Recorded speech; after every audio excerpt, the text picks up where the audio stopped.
fun. This is fun for me. It gives me a chance to really meet and greet, and our goal is to sort of put a face on that whole, who was Robert? That time period. Yeah, exactly. Yeah. And his secretary, whom we all knew, I can't remember her name anymore. Elsie Douglas? Elsie, yeah. Well, we sort of followed her for years, and then lost track. Let's start. How did you get started? Get me to Nuremberg. I'll tell you how I got started. Go ahead. Okay. Well, I was working in London, living in London, and working for what is now MI5. And I do remember we had to leave the taxis around the corner, and it was a whole new world to us, working in intelligence, particularly British intelligence, right? Well, when the war was over, How did you get into there? The military? This is not the military. This was civilian? intelligence, just intelligence. I've worked close to the military, but, never actually part of the military. And interestingly enough, when Justice Jackson came to town, he wanted to get people, who are a little knowledgeable about Germany and so forth, and particularly intelligence. So he took Ada and myself, and obviously... By the way, where was hometown for you? I don't want to interrupt, but... I'm a native of Boston. Boston? Can't you tell by my accent? I can. My daughter goes to school there. Where's she go to BC? Yeah, she goes to, she graduated Suffolk. She's graduated from Suffolk Graduate School. Really? That's a law school, right? Oh, I bet you're so proud. Yeah. That's wonderful, yeah. So you found yourself, you grew up in the Boston area? And I went to Boston University, and then of course I left the Boston area, but I lived in different parts of Massachusetts, right? And then I went to Washington, and I lived in Washington and for perhaps a year or so. And then my roommate said to me, there's a brand new organization. And she said the headquarters is very strange looking, and it's in such a place. So up I went, and I was interrogated for almost an entire day, right? And the important thing was they would assign a name to you, like they may call you Pete, and you had to remember that was your name, right? So anyway, you're interrogated for the whole day. And I do remember what one of the men, the men said at the end of the day. He said, well, you've had an interesting life. He said, you probably should be in a rubber room, but I'm going to take you anyway. Right? So anyway, we all got ready, and you can't imagine what we had to go through to get on the train and go up and get on obviously on a ship, right? There were 9,000 troops and 9 women, so we got a lot of attention, as you can That's imagine. Not all bad, is it? Well, no, we just talked to the officers on the ship. We couldn't talk to the enlisted men. So anyway, we got down to London, obviously, and lived in Kensington. Camden Hill, Kensington, right? And having, as I said, having worked with intelligence in England, in London, Justice Jackson decided to take us to Germany with him. Who was his contact there in London? His contact in London? Yeah. I really don't know. When you're that young, you don't bother with those, you really don't bother. Who was your superior? Who was Drexel Sprecher, and I have right here. He died about a week or so ago. Ada sent me this because she has a son in Washington, and I thought you might be interested in the obit because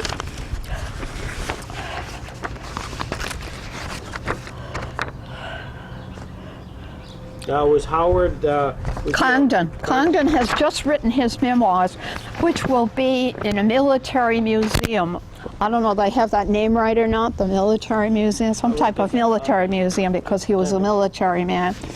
And he sent his memoirs to me, and I sent them on to Ada, and she presumably sent them on to Lorraine. She's from the Deep South, Lorraine, and sent them on to her. So in London, was your boss Drexel Sprecher in London? No. I met Drex in Germany. No, there wasn't really any boss. We were working directly for the British. There wasn't anything of, this is my boss or this isn't. I don't know if they've ever worked for the British or not, but they're tight-lipped, and we learned there not to reveal much of anything. As I told you, we had to leave the taxi on the next street. Yeah. Oh, yes. Was Peter Kalvareski, was that a name that meant anything to you? No. He was in British intelligence and then went to Nuremberg. I knew no British intelligence at all. See, this was a very small part of British intelligence, a very, very small part. So Jackson kind of comes to London. He comes to London with a group of people, but it was a whole new world to them, you see. And he obviously realized that we were used to, to traveling for one thing, and we're used to working with different, groups of people. So he took us there, and when I got there, that was when I met Drex. We always call him Drex. Drex's background is very interesting, which is probably brought out in his obituary. I think he's of a German background, actually, and he may have even spoken German. I'm not sure on that point. We did have an interpreter. Did you have any reason to stumble onto Jackson in London?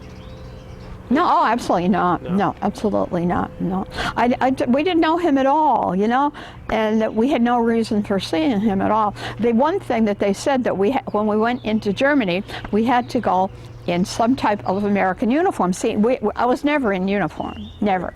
So we had to really scramble around and get, in those days they called the light pants or the light skirt, the military wore pink, right? So we really had to scramble around.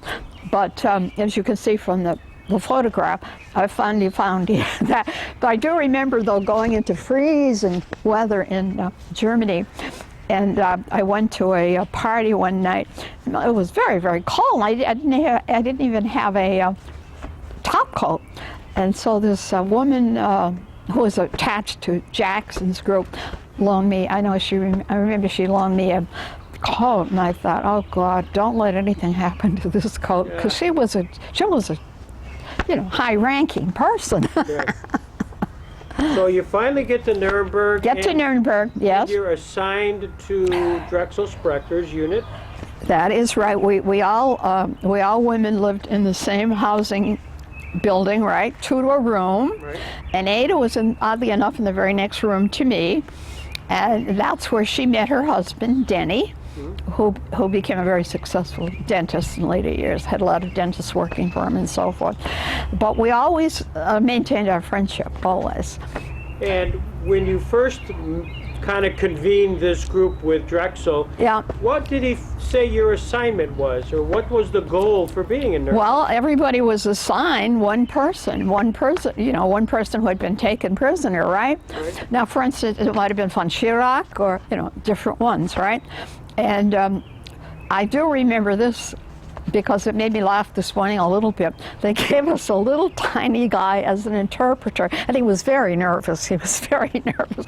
And every time Drek, who was a very tall, very attractive-looking guy, would yell, he would call him by the name of whoever we were trying at that time, So he never knew what it would be. But anyway, each person obviously had to have an interpreter. And in those days, women were called secretaries. They were never called. Nowadays, I believe they call them assistants, don't they? Administrative assistant. Administrative assistant. So that's actually what we were. But in those days, everybody was just a secretary.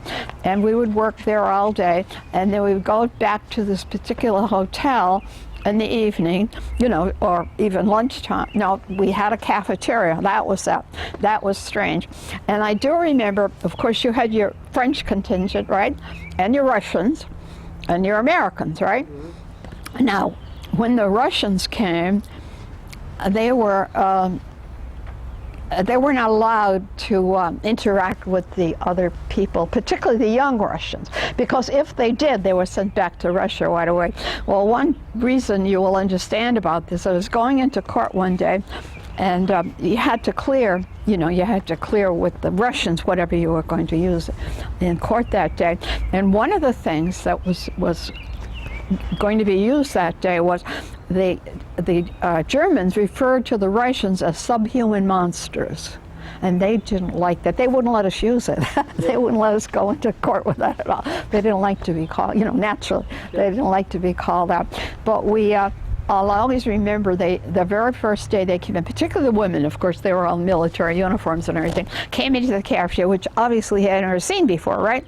So they came like this and they went, and out, and all of a sudden they laughed because they were out, because they had no idea what a cafeteria was like, you see, with all that food and so forth. Sure. But see, those are the funny things you remember. You don't remember, at least I don't, you don't remember the more serious things. You usually just remember what made you laugh, because you needed to laugh. Sure, absolutely. You needed humor. What was the city like? The city of Nuremberg? The city of Nuremberg was unbelievably bombed out. You must have seen pictures, right? Unbelievable. So actually all you did was, get on some form of transportation, probably a very small bus or something, and go directly to the hotel. And the waiters were so nervous. Well, naturally, they were very, very nervous. And we would eat our meal there, and the same transportation would take us directly, back to the very large building where they were, where they were holding the trials. And I met a priest whose name escapes me now, from Siena College, right over here, Siena College, and he worked with the prisoners, but it affected him so much that he could never work again. I tried to talk to him over here at Siena, but he couldn't. It affected him so much, working, with these prisoners. Was that Sixtus O'Connor? Father Walsh. Oh, Walsh, yes.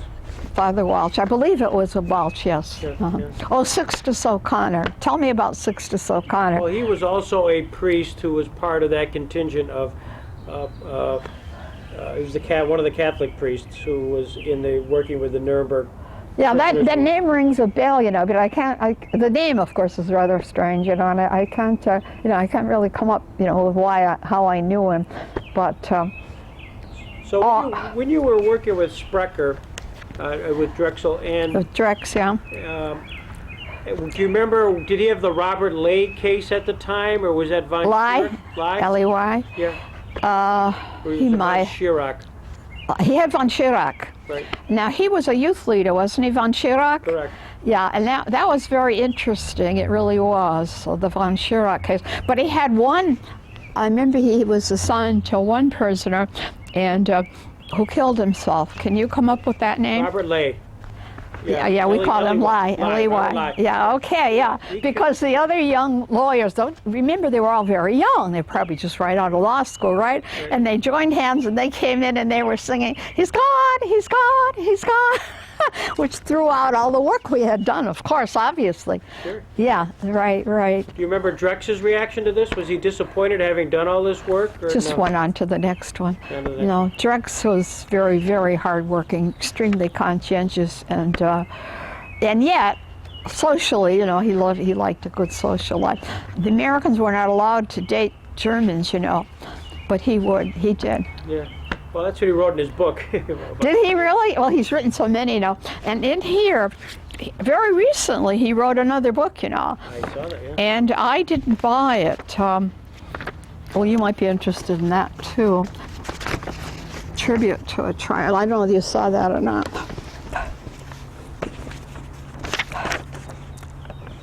Looking Backward, that's probably the one you read, Looking Backward, Thinking Forward. Is that the one? Yep. That's his most recent one. Right. Yeah, right. Did, on a day-to-day basis, were you looking at documents, or did you have a chance to go into any of his interrogations? Did he interrogate any of the prisoners? Do you recall that? I doubt it, because there was a section, for that. Right, yeah. There was a section for that. I did get to know, some of the young people who were doing that work, but no, I don't remember ever. Actually, it was very hard if you wanted to go into the courtroom, and see some of these people, because, the seating was limited, obviously, And I'm sure, and they had an attitude which I agreed with, that you should allow the native people, to go in and see these people, rather than, giving the seats to us. But I do remember being interviewed by the local newspaper when I moved here, and I said that Goering looked like a beach whale. But do you remember that they limited his food for quite a while before they took him to Nuremberg, and his clothes were just hanging on? Those are the things you seem to remember, But he's very arrogant. And one morning, I do remember this. One morning, he was with all the other prisoners, and he dropped his pencil. An American went leaping over to pick it up, just to be able to say, I'm sure. Right. But that made most of us very annoyed, that we would give him that much attention. But they did give him a lot of attention. They gave him attention, in the prison, in different places for some reason. Some people sort of admired him. Why, I don't know, but they did. So you walk into the courtroom for the first time, and you see Rudolf Hess. What's your impression? He said absolutely nothing. Yeah. And I think when he was questioned, he also more or less, would not reveal anything, and that was my impression, that he was just motionless and said very little. Julius Streicher, he was a well-known anti-Semite. And weren't they all? Well, they were, yes, exactly. But like his, did you have any impression to jump out at you when you saw like his face? Not really. I'll tell you, we didn't have that much time either. As I said, it was limited, the times that we could go in there, and the time was limited. No. Well, one thing that impressed me was how the Germans documented everything, and it wasn't beneficial to them in any way. You see, all this information that we obtained, because that was their thinking. That was the German thinking. Document everything, good or bad. Document everything. It made it a lot easier for us, obtaining material. Did you interview Drex at all? Yes. Did you really? Yes. Oh, yeah. I met his wife, as a matter of fact. We used to have reunions, every year, and I remember having dinner with her, very charming. And I did meet, he wanted me to meet his children, so I did. Grown-up children and so forth. Now, among some of the other personalities that were there, do you remember any of the other attorneys that Drexel was working with? I do remember them vaguely. You must remember they're all very young. Right. And if, maybe the one, I can't remember who Ada worked for. She didn't tell you who she worked for. No. I haven't really interviewed her yet. I mean, I've talked to her briefly, but... Well, see, we were both contacted recently by the BBC. Ah, good. And I decided not to do it. Okay. And Ada was also contacted and decided not to do it. But the only reason I'm doing this is that my daughter thought I have a daughter down in Scarsdale. And she's interested, you see. And then I told her, I don't think I'm going to do it. She said, no, do it and get it on tape for her children. She has a 6-year-old and a 10-year-old. And that's our goal, is just to preserve the story. Yeah. The family will want to see But it. you see, there's so much of it. Yeah, now, something is triggered by something I hear on television, something I read, and I think, oh yeah, that was a little unusual. And but after all these years, you really can't remember too much. Did you happen to see the public?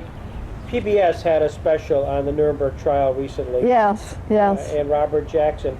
If I said Robert Jackson, what does that mean to Ruth Bateman? Very little. You know why? Because he was on a whole different level. We knew his secretary, and of course there was a lot of talk about, her and so forth. She was very charming, but By the way, what was the talk? That they were having an affair. Yeah, that was. Listen, wouldn't there be that gossip anywhere? Sure. But they seemed, they seemed very close. Sure. But don't forget, that was another strata altogether. We were down at the very level, and my roommate actually worked for personnel, which was great for me, you see, because at one time, all the lawyers decided that they had to go home to be with their families for Christmas. So they decided to close down for a couple of weeks. And there was an opportunity for two of us, to go to France or in Italy and so forth, and just travel around a bit. And because my roommate was in personnel and picked my name out of the hat and took Ada's name out of the hat, so Ada and I got on the train, and went to Italy. And I can still remember the trains in those days naturally didn't have any facilities, diners or anything like that at all. They would just stop the whole train, right, and build a bonfire. And you'd be sitting there, and there wouldn't be any lights on or anything. And Ada had this little book, because we didn't speak Italian. And she had this little book, and I can still hear her saying, "Voglio una lampada elettrica." But they didn't mind. They went right on with their, they went right on. But anyway, that gave us a chance, our first chance, to go to Italy. And we enjoyed that very much. And I've always wanted to go to Capri. Have you ever been there? No.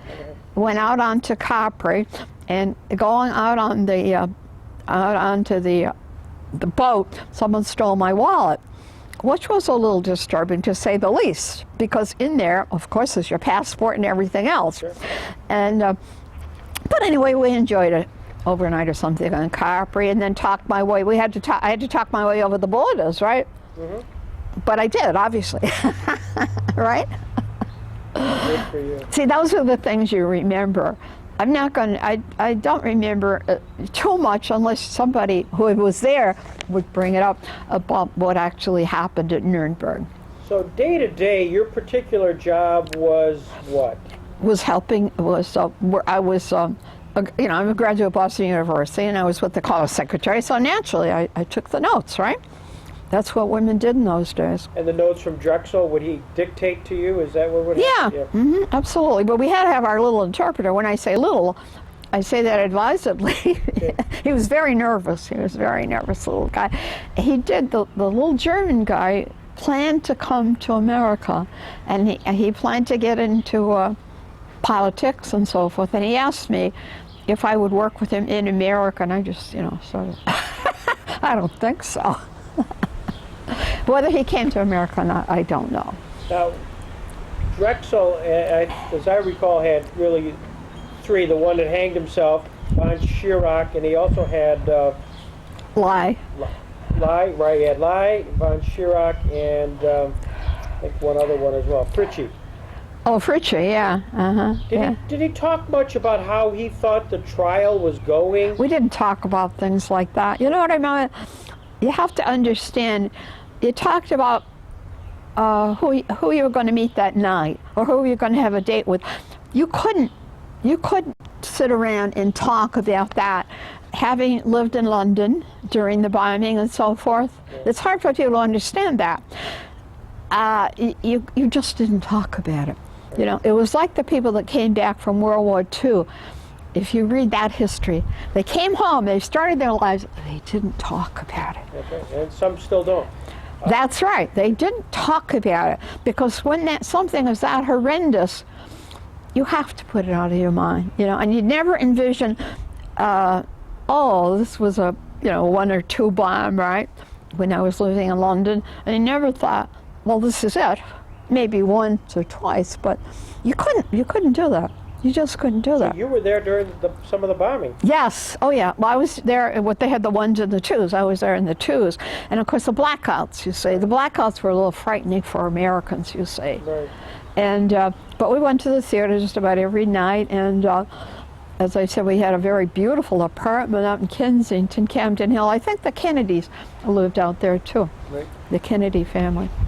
It was very, very luxurious apartment, and our housekeeper was actually housekeeper for a very famous theatrical family, the Redgraves. I believe it was. Oh my gosh! Yeah, small world, isn't it? Exactly. Small world. Yeah, she didn't have much to do because we'd be off all the time, and eating back in the city and so forth. Yeah, yeah. She didn't talk about them a great deal. She was she had a little boy, and I think he may have been about 7 or so, and she asked us, if he could, come into there to the kitchen. I said, of course, and he literally sat there the whole time like this. He must have been very well trained. And there was a beer place at the top of the street, and she would say, do you want I should get you a keg of beer? And we'd say, please don't call it a keg of beer. It makes us sound like such imbibers, right? But she'd go up the top of the street, and get the keg of beer, right? And so forth. Those are the things you remember. So you were in Europe from 1945. Yeah, that's right. And came back in the United States? I came back to the United States, but I also traveled I decided I more or less wanted to see the world, you see. Right. So I went to Shanghai. I had my friend Ada. Now, wait a minute, excuse me, another one, Annie Reagan, who is no longer with us, was living in Shanghai. So I got acquainted with Shanghai, and I like that. And I've been to quite a few countries. So, were you there at the very end of the IMT when that No. judgments? No. No. No. You had left by then? I had left by that time. And Drix wanted me to stay longer, but, having lived in London, and I wanted to get back to the States. So I don't think I stayed more than a year, in Germany. Yeah. And he said, well, go home for a while and then come back, because he went on and on, that. Sure, yeah, absolutely. He went on and on and on, yeah. He was very, very devoted to the cause, so to speak. He really was, yeah. Did you work with anybody else other than Drexel? No, just Drexel. Just Drexel. Of course, I knew his friends. They were, as I said, they were all very young lawyers right out of law school, Does Whitney Harris? Whitney Harris, that was Ada's boss. Whitney right? Harris, yeah. No kidding. Very nice. We liked him very much, What yeah. kind of guy was Whitney Harris? Well, I used to see him in the hall once in a while. She liked him very much. But, I hate to reiterate, but they were also very young, just right out. It was a whole world for them, right? Was he married at that time, Whitney? None of them were. No, not to the best of my knowledge. Yeah. So we would all, go over to the hotel after work, of course, and everybody would have dinner there, and then there would be dancing and so forth. And I remember one German entertainer would try to sing an American song. I can't even remember the song now, but of course we made fun of her, trying to sing in English and so forth. But that was our social life, more or less. And Howie would come in from an outlying place because he was in the military. You didn't know him. His memoir was fascinating. Howard Congdon? Howard Congdon, yeah. His memoir mostly was about his life in the military. Was he at Nuremberg? No. He was in charge of stuff actually that they had captured from the Germans. And one thing that was kind of nice, he had this huge room, and he had a lot of movies, so he would have them show movies for me. I felt like a princess. Oh my God. Oh yes, absolutely. And this is brought out in one of the snapshots I have too. It may even show in this picture. We didn't have any boots. We didn't have anything, and he had to provide our clothes for us. We didn't have any ever clothes or anything. So he gave us boots that were captured, of course, from the Germans, the boots and the jackets, and whatever. That's why, we look kind of heavy because we had all the German clothing for us. But that was his job. And he, and PL, who commits suicide, oddly enough, is the one on the end in that picture. PL was the most happy-go-lucky soul I have ever met. And we went skiing. We like to go skiing. And Howie got us skis and all the equipment and everything, But being a Southerner, they didn't know how to ski. They hadn't skied. And so he would say, "My God, Lorraine, I didn't come this far to break my leg." We loved PL, and he was the one who committed suicide. And she would never talk about it. We had many reunions. I'm sure Drix probably told you that. We had many reunions. And I roomed with his wife at times, and after it happened, she never would talk about it in any way whatsoever. So we have no idea. I know they had a large family, and she would never talk about it, in any way at all. So we don't know. Yeah. We don't know what happened. Brady Bryson or Bernard Meltzer or... Oh, Meltzer. Yeah. Tell me a little bit about Meltzer. That rings a bell. He's in Chicago. They're still alive. He's 93 years old. Yeah, like Drex. I think Drex. Yeah. Meltzer. Yeah. Roger Barrett. Oh, yeah, very nice looking. Yeah. See, that's what ladies remember. Right? Yeah. He's living in Chicago. Really? Yep. He's, again, that 94 years old. I picked up a book, just yesterday, as a matter of fact. Have you ever met, I think it would be Eli Wiesel, W-I-E, yeah, okay. I've never met him, but I've certainly read him. I met him, oddly enough, but this was all the meeting it was. They were in the hall someplace, I don't know where, and, Drex just said, I want you to meet him, but, when you're young, so it's howdy do, and you went on your way. Exactly. But he has written another book, and I read it recently. I just flipped through it, actually, out at Barnes & Noble, which is my favorite place. Sure. He's an interesting man. His background, fascinating, just fascinating. He lost his family. Yeah. Yes, he lost his whole family. And how he could ever, I could never go back to Germany. Why is that? I could never, my friends could. I could never go back. I couldn't see the people on the streets. I'm sure maybe some of them were perfectly innocent, but I couldn't go back, and I never did. Did the trial have an impact on you? Of course, reading that all day, every day. Right. Of course. And then, in the later years, I read so many books, and so forth. Of course it did. It was, even in this country today, you have to admit, there are some groups that are not treated as well as other groups.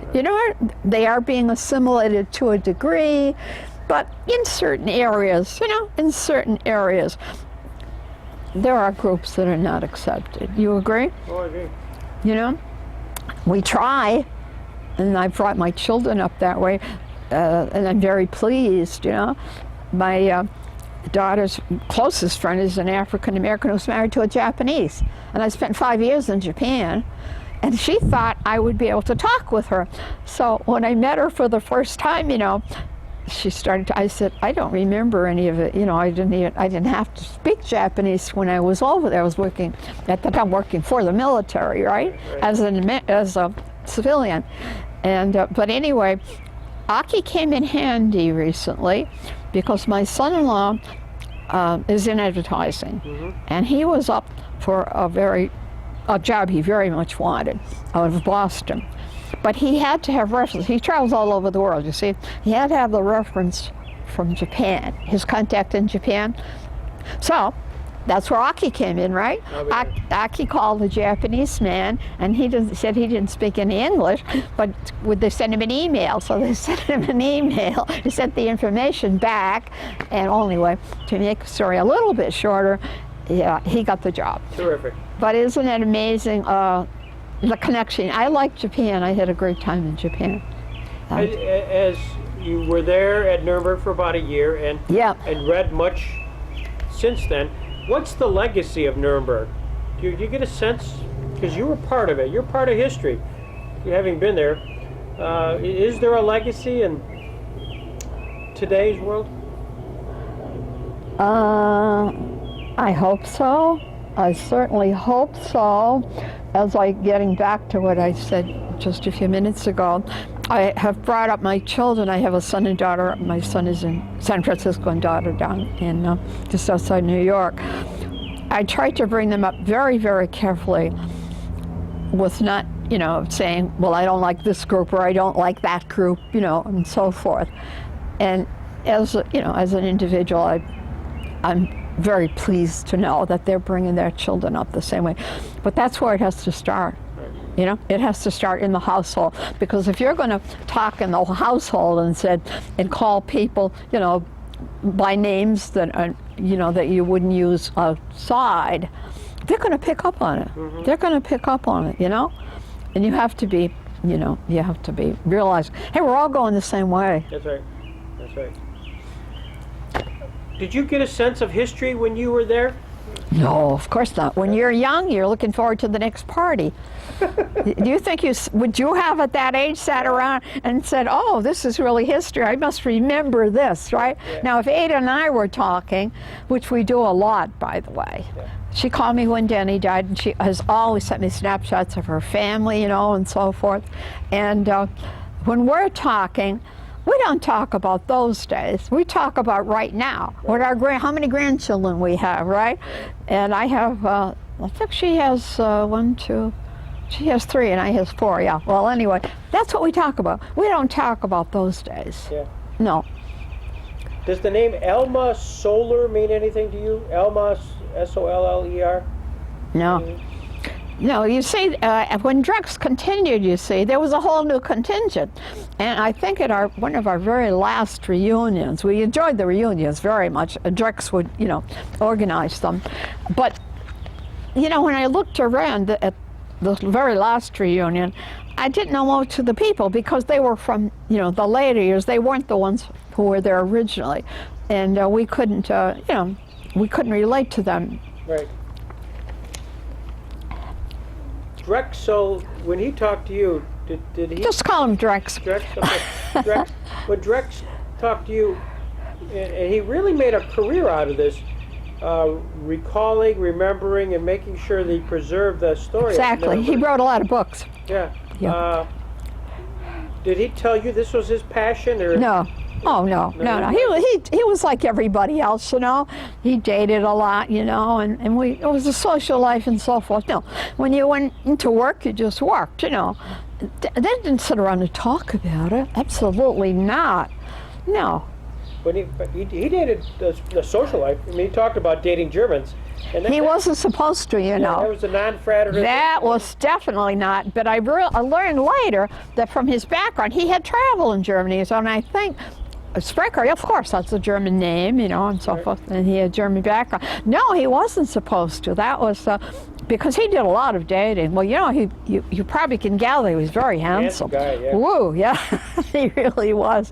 Everybody liked him, and he was fun, He really was fun. Yeah, I can remember I had a crush on Drex. Yeah. I don't know if he realized it or not. But I do remember him very fondly, though. He was great. As I said, he wanted me to stay, but, I wanted to do other things, which I did. Yep. Are there other lawyers that I should be asking you about that you recall, or you and Ada have ever talked about? Ada, of course, has Whitney. Whitney Harris, yeah. Harris, yeah. We don't talk about it anymore, Ada and I. We don't talk about those days at all. We talk, as I just said, we talk about now, our children, how do you feel and so forth. And she has eye problems, doesn't everybody, and we talk about that. As a matter of fact, when she sent me a note very recently, and but it was in her own handwriting, and I could tell that, that she did have eye problems. But no, we talk about our families. That's an important thing to us. Is there anybody else who was there with you that you keep in contact with?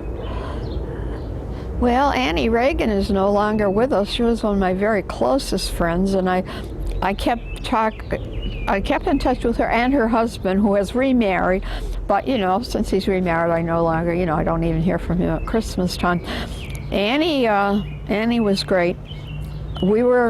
I knew her in London, and then we went up to Nuremberg, and we kept in touch, over the years. Some of you do, really close friends and so forth. But as far as the lawyers that you're asking me about, I would have no reason, to keep in touch with them. If I met them at the reunions, it would be, "Hi, how are you?"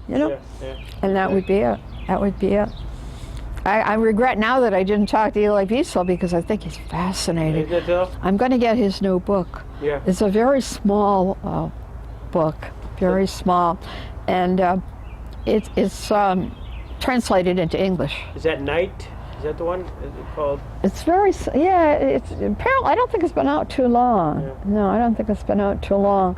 But there were things about him that I didn't know, you know, who he had lost and so forth. You know, you're terrific. You have a great recall. Oh, no, I don't really. As I said, usually something will trigger something, like picking up his book yesterday. That triggered, oh yes, I remember meeting him, you know. But it was just, you know, he wouldn't be interested in me in those days, right? It was just, hello, how are you? Yeah. So forth, right? And on to your next day. When you went into the courtroom the few times you did, Yeah. Were you at all impressed with the number of people who showed up, or was it the kind of trial where, except for the opening statement and the closing statement, that the press didn't cover it very much? Do you get a sense of that? I didn't get a sense of that. I have to realize that we didn't get a chance to go into the courtroom very much at all. Right. Because, as I have said, it was limited, but you were working very hard, you know. You couldn't be sitting up in the courtroom because you had to go back and, you know, get ready for the next day, so. Right. Did you go in? Work. When Drexel presented his two cases, were you there? Do you recall? I was there perhaps for one of them. Yeah, he was very good at that. He was very good at that. But don't forget, he was very young. Yes. And the older lawyers, you see, would take front and center. The ones with Justice Jackson, you see. You have to remember that. Right. He wasn't too long out of law school either in those days. That's right. He really wasn't. But he had a presence and, you know, and so forth. But he would present his part of it. You asked me about all the prisoners there and the defendants, and of course I followed, you know, who was hanged and who wasn't. And there was one prisoner. Wasn't there one prisoner they kept for years and years and years? Hess, Rudolf Hess. Rudolf Hess. Yes, I do remember. And he would just walk around and around and around. Rudolf Hess, yeah. And the history is very interesting. And do you remember Albert Speer? He was kind of just the name. Yeah. Just the name. Yeah, just the name. Yeah, because if you were working on a case, you were pretty busy, you know? Sure. And you would have had von Schirach and Frisch. Von Schirach, yeah. Von Schirach, yeah. Uh-huh. Do you remember ever seeing the movies at all that were shown there? Those are the movies of the concentration camp or the Nazi plan? No, I don't recall that. I don't recall that very much. I might have seen them. But you see, you know, you had a little group, and as I recall, the six of us, Ada, you know, and her husband, and so forth, and Howie and I, and PL and Lorraine, the minute that we could, we got out. And who would want to be in Nuremberg a minute longer than you could? Right. So we'd hop in the cars, you see, and PL was an enlisted man, see? So he would drive the car, and we would just go out. We'd go, you know, oh, and that's how we were. That's kind of interesting about that farmhouse. Yeah. If you look at that picture, now you will see a prisoner of war there. American prisoner of war. No, that's me. Oh, there. No, didn't I show you that Probably picture? not yet. Not yet.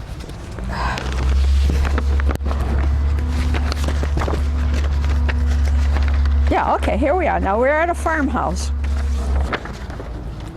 And I'm at the very end, as you can see. All right? The very end? Oh, sure. Okay. Well, anyway, the prisoner of war, Howie, as we always call him, Howard arranged all these things, you see, for us, because he had this tremendous storehouse, as I told you, everything captured, you know, right, from the Germans. So he arranged this weekend for us at this farmhouse. And when we got there, we stayed in a sort of a little outlying house. And then they invited us, that picture was taken, I believe, Christmas morning. They invited us to come in the house, and as you can see, I believe they have two little children, don't they? Right, exactly. Two little children.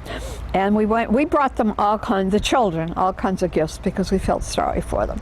And we went in the house and, looked at their tree and so forth. And I do remember Peel looking at the little children and saying, well, I hope that you never have to shoot at my children. Yeah, don't. That's the sort of inane remark that you remember, and yet, it wasn't entirely so, because you never know. Describe who all these people are. Oh, I'm sorry. This is Lorraine. She has cancer now, so we're worried about her. Pale is deceased. Howie is deceased. This is Ada, right there, holding the baby. Right. This is a German woman holding her little girl. This is the husband who is the prisoner of war, and me. Yeah, that's it. I don't know where I got that picture. Now, Lorraine, was she at Nuremberg also? Oh, what does it say on the back here? Oh, yes, right. They were married. They were already married. You see that none of the rest of us was married. Let's see. Oh, Lorraine and P.L. Leon, Phil White, Howie. Oh, it just tells who they are, that's all. I don't have my glasses on. What does it say on the back there? Maybe just the people. Yeah, Lorraine and P.L. White, Howard Congdon, Waltraud Bascherel. Oh, Waltraud. Oh, yeah. Yeah, well, that's the POW. Yeah, Ada Diekman, Hubert Bascherel, and Mr. and Mrs. Johann Bascherel, and Ruth Holden. Ruth Holden, yeah, right. Picture taken by Dennis Nelson, Christmas 1945. There we are. Yeah, exactly. And Waldhaus Lodge. That's right. We stayed in the lodge. Well, they had a lodge in the back, yeah. Isn't that something? Isn't that something? That is a great picture. Isn't it great? Yeah, yeah. I wish I had, my daughter made a copy of Howard's memoir because I think you would have found that fascinating. Oh, yeah. Because it started with his entering the military, you see, and then most of it was about his military, career. And then I believe he might have been a captain. Yeah, I think he was a captain. But then he came into Nuremberg, and he liked the fact that I could get him into the trials, and that's how one reason that we became friends. And then the six of us went everywhere together.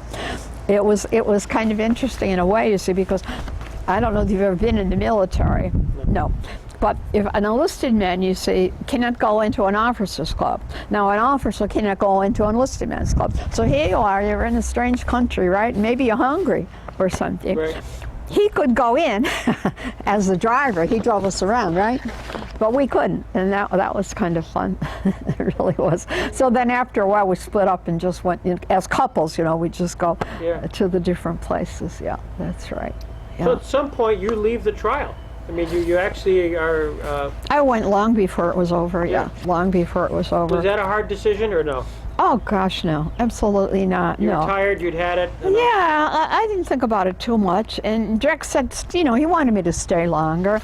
And, no, I want to do other things. I always wanted to travel to many other countries, which I did. And, do other things. I didn't want to stay a little bit. And he stayed. I thought he'd be the rest of his natural life, Because that was his whole life. It really was. And writing the books, and everything. And of course we got together in Washington. I told you he brought me up to his apartment, and I met all his family and everything, and that was nice. But he's never met my family. Sure. As a civilian, did you have to sign a contract? No. I'm just curious. I mean, because you're not a military person. Now you're talking like a lawyer. I know. I was curious because I'm thinking Drexel was a military guy. Definitely. You were not. No, I was never. You were a civilian. Definitely. So really but I had the rank of an officer, you see, in case of capture. Right. Yeah, you had your passport, and in case of capture. And we had one funny instance of a woman who apparently was very well known in the States in the social circles, and she wanted to get close to the enemy lines as possible, just as a lark, right? And we heard that she got captured. And I remember when the word came by, we weren't totally sympathetic at all, because that's what she wanted, to get as close as she could, you know. I can't recall her name at all, and I didn't pay too much attention to, but they got her back, obviously, you know, they got her back, but I don't remember whatever happened. Those are the things you remember, you know. Did you go to the Grand Hotel? Yes, yeah, a lot. That was our second home, and it really was. And the Grand Hotel, when they took it over originally, you see, you know, you had to walk across a beam, you know, and I can't do things like that. I just can't, you know. And I said, oh, I might fall, you know. I'm that way to this day, you know. And they said, well, come on, anybody can do that. You know, he had to walk across this beam and so forth. And I said, oh, what if I fall? And I said, so what if you do? I didn't get much sympathy from them at all. But they fixed the hotel. But I remember so vividly the waiters, honestly, understandably, right? They were like that because they didn't have any idea how they were going to be treated. They had no idea at all. They were very, very nervous. And of course we all had German maids, you know, back at the house where we lived.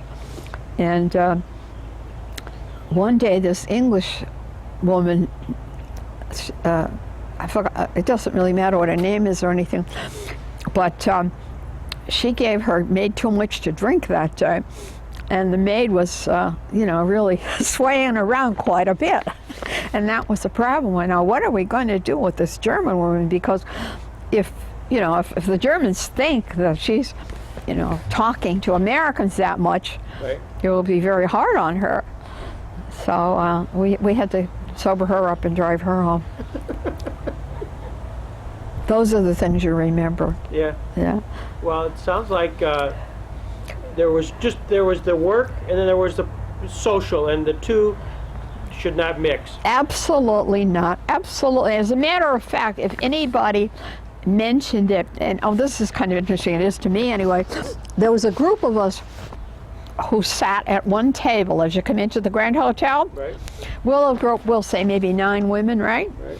And inadvertently, a woman, you know, a young girl actually came in and she sat with us. Right. And you can't believe that was verboten. I mean, you know, come on. Right. You're not part of the group. Yeah, there was definitely, you know, a group. And they probably were ones that had met each other, and you know, back in London and so forth, and been, you know, sort of been through the mill and everything. So it's fairly cliquish? Definitely. Even among the lawyers, were they cliquish? Or did they kind of intersperse? Oh yeah, the young ones who were just out of law school, you know, naturally the older lawyers are not going to pay any attention to them, right? Right. They probably didn't think they were too bright. Not that, but you know what I mean? They didn't have the experience, you know. Right. And now Justice Jackson had his son there. Is he still alive? No, he died a few years ago. Yeah, I thought maybe he had. Yeah, I didn't get to know him very much. He was, he took a back seat, obviously, you know, to his father. We didn't get to know him too well at all. Yes, there was sort of an inner circle, absolutely. Yeah, Bill Jackson and Thomas Dodd and Story and Amon. Amon? Oh, I remember that name. Yeah. Yeah, Amon. Yeah, I remember the name. But they would have been older than. Well, that's the whole thing, you see, because to us, they were just names. You know, they were just names unless you worked directly with them. You know, because when I ask Ada about somebody, she doesn't remember the ones that I do at all. Because as she said, Drex was at the top, right? Right. And her, you know, her boss was just starting out. Right. You know, he was at a lower level. So, you know, we didn't know that at all. But it's fun that we have each other to talk to, and we always say the same thing. Your voice sounds just the same. We start off with your voice sounds just the same, because nothing else is the same, believe me. Yeah. Oh, looking in a mirror these days is difficult. It really is. It's difficult. And yet, I'm very pleased to have, you know, a son and daughter, and we're very close, which is great, you know. And my 4 grandchildren, and they're coming up Friday. I have to batten down the hatches, because when the 6 and the 10-year-old hit here, ooh, mamma mia. Because do you have children? Yeah, 3. Are they in college, maybe? Yes, 25, 23, and 21. So they're all law schools, colleges, graduate school. God, I'm glad I don't have to be paying those bills, because my son's son is just entering college, and he out in California. He said, "Oh my God," he said, he said, "you have to go and look at all these different places, and then you have to pay in advance for the food for a year, and pay in advance for the, for the apartment." And he said, "It's a whole new world these days," because he went to Harvard, and he said, it sounds strange, he said, but if you're looking for a job, if you say, it still works, you know what I mean? Right. If you say Princeton or Brown or Yale or something, don't you think it works? Sure it does. Where does your son go? He go to Kenyon College in Ohio, which is Game. I used to live in Portsmouth. Do you know where that is? Yep, exactly. Yeah. Exactly. Is there a question I should be asking you that I haven't asked you about your experience at Nuremberg? Have I missed something? I don't think so. For your kids and grandkids, they'll want to know a little bit about that time period, and I want to make sure you have a chance to talk about it. They're not well, they're too young, obviously. They will be at some point. Yeah, but even the teenagers, my goodness, it's just words to them. My daughter is interested. I don't know if my son is, particularly interested. He's an environmental engineer. He works with, I always tease him, you work with Arnold now?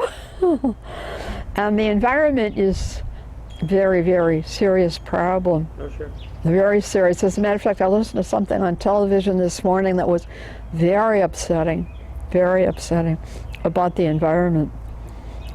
I wish they wouldn't put those on television sometime, because you think you're going to have a happy day, and all of a sudden they say, well, this is going to happen, that's going to happen. Walk me through the rest. You leave Nuremberg, then tell me the rest of your career. Oh, after Nuremberg? Yep. Well, obviously I came back very briefly to the States, and then I went to, I was on Guam, I think. I was on Guam for about a year. That was interesting, living on an island, because I'd never lived on one. Have you ever lived on an island? No. It was very interesting, but you know what you did? You spent all your time thinking about getting off the island, right? And from there, I went to Shanghai, and because I had very good friends in Shanghai, and I remember in Shanghai, the others went off to work. Of course, my friends went off to work. And one of the girls, we were girls in those days, mother was visiting. And so she and I would go to the shops every day, And this was kind of strange in China, right? We would go into a jewelry shop, and admire rings and so forth. In those days, everybody seemed to have a lot of diamonds. I don't have any now, but maybe people left them to you in their wills or something. No, but anyway, we like to go to the jewelry shops and try on all the rings and so forth. And you could take them home with you, because they knew you couldn't leave the country, right? We thought that was a little strange. If you admired something in a jewelry shop, you could take it back to your apartment. And I remember being at a little party at one of the apartments, and the maid in China in those days, the kindest thing you could do to a Chinese was to allow them to sleep outside your door. Yeah. And you paid them what they call a pickle of rice. In other words, that'll probably be a big bag of rice, right? And so this particular day, the maid was pregnant, and all of a sudden we realized, oh boy, I guess she's going to deliver any minute, So got her in the elevator, got her down, and into the taxi, off to the hospital. And who showed up the next morning? Same Chinese. Why? Because they had to live. Yeah, sure. They had to live. And and the Americans were just as guilty as the British or anybody else who was there, really, about how they treated the servants. Yeah. I let them sleep outside your door. Sure. Yeah, they didn't worry about, now it's, of course, totally different, totally different. But I found it very interesting. So from Shanghai, you went to? Shanghai, yes. And what other city in China did I stay in for a while? Just flew right out of my mind. That happens. It will happen to you if you live long enough. And then from China, did you come back after that?